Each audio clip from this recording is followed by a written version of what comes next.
یہ سارا نظام جس کا اللہ تذکرہ فرماتے ہیں کون کر رہا ہے؟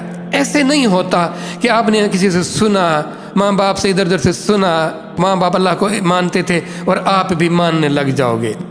اگر بات اس طرح بن سکتی تو پھر یہ ساری حکمت بھری باتیں، حقائق آپ کے سامنے پیش نہ کیے جاتے کہ آؤ قرآن سے اپنا ایمان بہتر کر لو، اپنا یقین، اپنی آگہی ٹھیک کر لو، اللہ کی معرفت، اللہ کی پہچان حاصل کر لو۔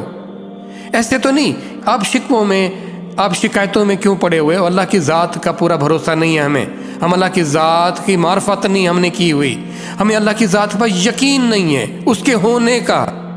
ورنہ جیسے جیسے انسان آگاہ ہوتا جاتا ہے کسی کی محبتوں کا، کسی کی عنایتوں کا، کسی کی رحمتوں کا، کسی کی کاریگریوں کا، اس کو جیسے جیسے پتہ چلتا جاتا ہے ویسے ویسے کی ایسوسیشن بڑھتی چلی جاتی ہے۔ اور یہ ایسوسیشن، یہ تعلق، یہ ہے اصل میں حقیقت میں ایمان۔ وہ ایمان ہمارا اس درجے کا ہونا چاہیے کہ اللہ کی ذات کو ہم ہر جگہ محسوس کریں، حقیقت میں وہ ہر جگہ اس کے جلوے ہیں، اور اس کے جلووں کو دیکھنے کے لیے وہ پرکھ چاہیے، وہ حقیقت والی آنکھ چاہیے۔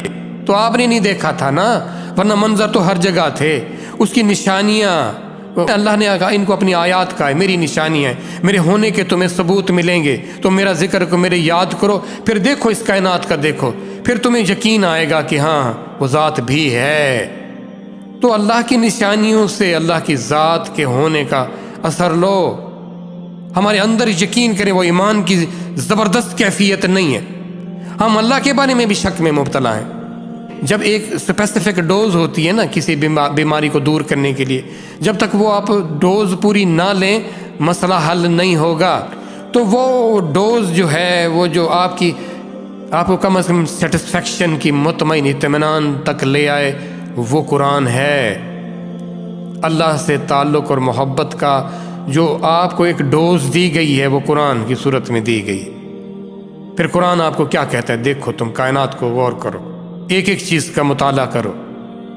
وہ کرتے ہیں کہ ہم ایک دوسرے کی برائیوں پر، ایک دوسرے کی کوتاہیوں پر، ایک دوسرے کی کجیوں پر، ایک دوسرے کے رویوں پر اور اپنی خواہشوں پر، اور یہ کس نے لگا کے رکھا ہے؟ ہمارے دشمن نے ہمیں لگا کے رکھا ہے کہ تاکہ ان چیزوں سے، ان فضولیات سے، ان خرافات سے ان کو فرصت نہ ملے کہ یہ کہیں اور اپنا دماغ، اپنی سوچ، اپنی فکر لگا سکیں۔ اللہ تو مزید اس کی ڈیپتھ میں جانے کا حکم دیتے ہیں، اور ہم اس کو پڑھیں گے بغیر سمجھ کے پڑھیں گے۔ کیوں کریں گے ایسا؟ کیونکہ ہمیں بتایا یہی گیا تھا، ہمیں بتایا گیا قرآن بس ہے ہی یہی۔